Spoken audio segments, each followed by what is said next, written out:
Hello everyone, मेरा नाम PR Patil है। Welcome back to my channel. आज एक नई केस के साथ कहानी की शुरुआत होती है जौनपुर निकिता सिंह नाम की एक लड़की से जिसकी मुलाकात मैट्रिमोल साइट के सहारे बिहार के अतुल नाम सुभाष दोनों ने शादी की और कुछ ही सालों में दोनों को बेटा हुआ। साल बिसाल बढ़ने पर दोनों के बीच में विवाद शुरू हुआ, अनबन शुरू हो गई। साल 2024 आते आते अतुल निकिता से परेशान होकर अलग होना चाहता था और उसने ये फैसला लिया वो अलग हो जाएगा, लेकिन आरोप है पत्नी ने अपने मेंटेनेंस के नाम पर पैसे हिटना शुरू कर दिए। अतुल ने अपनी मौत से पहले 23 पन्ने का नोट छोड़ दिया। उसमें अपनी पत्नी, अपनी सास, पत्नी के अंकल पर गंभीर आरोप लगाए। अतुल ने अपने वीडियो पर बताया कि मारने की धमकी, दहेज की धमकी देने लगे और पूरी तरह फंसाने की कोशिश की। पत्नी को अतुल हर महीने मेंटेनेंस के नाम पर 40,000 रुपये देता था और अपने बच्चे के लिए वो पैसे देता था। कहा जा रहा है पत्नी पैसों की मांग कर रही थी, ना देने पर फंसाने की धमकी दे रही थी। अतुल चाहता था उसका बेटा उसके पास रहे, लेकिन वो मजबूर था। जौनपुर के एक थाने में ये मामला चल रहा था। अतुल ने बताया सुलह के नाम पर 2 से 3 करोड़ की पैसे मांगे गए। पहले ये रकम 1 करोड़ थी, लेकिन बाद में बढ़ा दी गई और रीता जज ने सेटलमेंट के नाम पर 5 लाख रुपए मांगे। अतुल ने ऐसा आरोप लगाया और अतुल ने कहा उसके पास प्रूफ है और अतुल ने कहा मैं इतने पैसे कहाँ से दूंगा। जवाब जज की तरफ से मिला और फिर कोर्ट के चक्कर काटो और पूरा परिवार काटेगा और इसका एक मैसेज भी वायरल हो रहा है। अतुल परेशान होने के बाद अपनी जान देने का फैसला करता है तो सास और पत्नी पर आरोप है और वो हर रोज अतुल से ताने मार के पूछते थे और तुम कब मर रहे हो और मर जाओगे तो पूरी संपत्ति पत्नी की होंगी और पूरा परिवार कोर्ट के चक्कर काटेगा। अतुल के वकील ने बताया पैसे मांगने के बयान से किनारा कर लिया। देखिए, न्यायालय पे अगर उन्होंने ऐसी कोई चीज़ कही है तो वह गलत है। न्यायालय में बहुत से मामले आते हैं और न्यायालयों में हमारे जौनपुर ज़िले में न्यायालय हमारी ओवरबर्डन है, बहुत काम है। अतुल ने अपने अंतिम वीडियो में गुहार लगाई, मेरे जाने के बाद मेरी पत्नी को मेरे आजू बाजू भी खड़े मत होने देना और मुझे इंसाफ ना मिले तो मेरी STO को कोर्ट के सामने गटर में बहा दे। अतुल ने अपने अंतिम वीडियो में कहा अपने बेटे के लिए कुछ रखा है और अपने बेटे से कहा साल 2038 में ही उसको खोल कर पढ़े। अतुल ने कहा मेरे बेटे को मेरे परिवार के हवाले कर दिया जाए, नहीं तो मेरी पत्नी उसको बिगाड़ देंगी।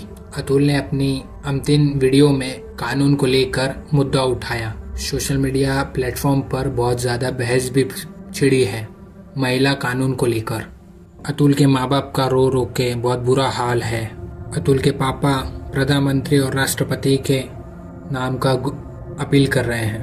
तो कहा कि पापा वहाँ का जो मीडिएशन का जो जज है, चाहे जो भी लोग है, वकील है, चाहे जज है, जो भी है, वो वहाँ की कानून व्यवस्था जो लॉ है अपने भारत का, उस लॉ से नहीं चलता है। लोग उस लॉ को मानता ही नहीं है। जो ये बता रहा था कि इस धारा में ये लॉ होना चाहिए, तो वो उसको हाई कोर्ट के, सुप्रीम कोर्ट के लॉ को भी नहीं मानता था। क्या बोले थे आपके बेटा आपको?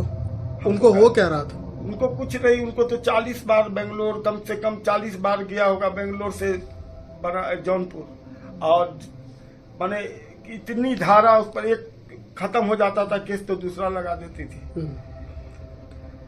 इस बात के कारण जो है तो भीतर से फ्रस्ट्रेट था, लेकिन हम लोग को महसूस नहीं होने दिया कि क्या है नहीं है। एकाएक हम लोग को खबर गई है कि वो अपना पूरा मेल वगैरह हमारे छोटे लड़के को रात में किया है 1:30 बजे 2 बजे, हमारे पास 3 बजे उसका फोन आया है। उसके बाद हम लोग कैसे कैसे करके वहां से पटना आए हैं, एयरपोर्ट पटना से बेंगलोर पहुंचे 4 बजे शाम में। 100% सच है, उसमें एक आध इल्जाम छूट गया हो तो भले ही, लेकिन जितना इल्जाम वो को याद होगा उतना लगाया हो तो एकदम सही है। मैं ये कहना चाहता हूँ कि जैसे शहीद भगत सिंह ने एक देश को जगाया था, मेरा भाई भी कुछ ऐसा ही करना चाहता है कि लोगों को जगाना चाहता है कि कैसे परेशान किया जा रहा है, कैसे लोगों को शादी करके बर्बाद किया जा रहा है। या तो वो बर्बाद हो जा रहे हैं या अपने आप को ऐसे ही छोड़ के चले जा रहे हैं अपने लोगों को इस दुनिया से। इवन इन सुसाइडल नोट उसने अंतिम इच्छा यही लिखी है कि अगर मैं सिस्टम से और इन सब चीज़ों से जीत गया तो मेरी अस्थियाँ गंगा में बहाई जाए। अगर मैं इस सिस्टम से हार गया तो कोर्ट के बाहर जो गटर हो उसमें मेरी अस्थियाँ बहा दी जाए। मैं उनका चचेरा भाई हूँ और वो मेरे चाचा के लड़के थे। मेरा घर यहीं पूसा रोड कहीं बाजार में है और यहीं से पढ़ के वो इंजीनियर बने और बंगलोर में सर्विस कर रहे थे। जिस तरह से उन्होंने सुसाइड किया, सुसाइड नोट में जो है उन्होंने पूरे तरह आरोप लगाया है, क्या पहले आप लोगों को कुछ जानकारी थी इस आरोप पता तो था ही कि उसको तंग किया जा रहा है उसके ससुराल की तरफ से। अच्छा, पीड़ित है ससुराल, ये नहीं पता था कि वो इतना पीड़ित है कि वो ऐसा कुछ कर लेगा। आप लोगों से बातचीत हुई थी? जिस दिन वो एक्सपायर किया उस दिन 10 बजे रात में अपने मम्मी और पापा से बात किया, अपने भाई से बात किया। अच्छा, इनके पिताजी पे केस था तो आप लोगों को जानकारी था केस के बारे में?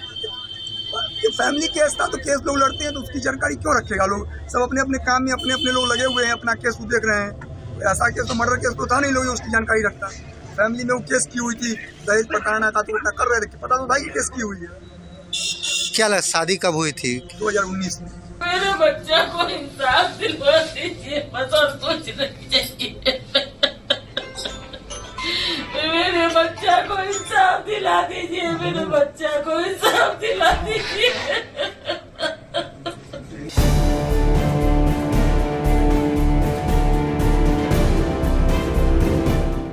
देखते हैं आखिरी में होता क्या है।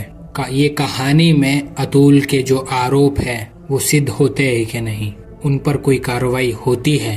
अब किसी अगले अतुल का वक्त आता है। यहाँ पर केस समाप्त होता है। मिलते हैं नेक्स्ट केस के साथ।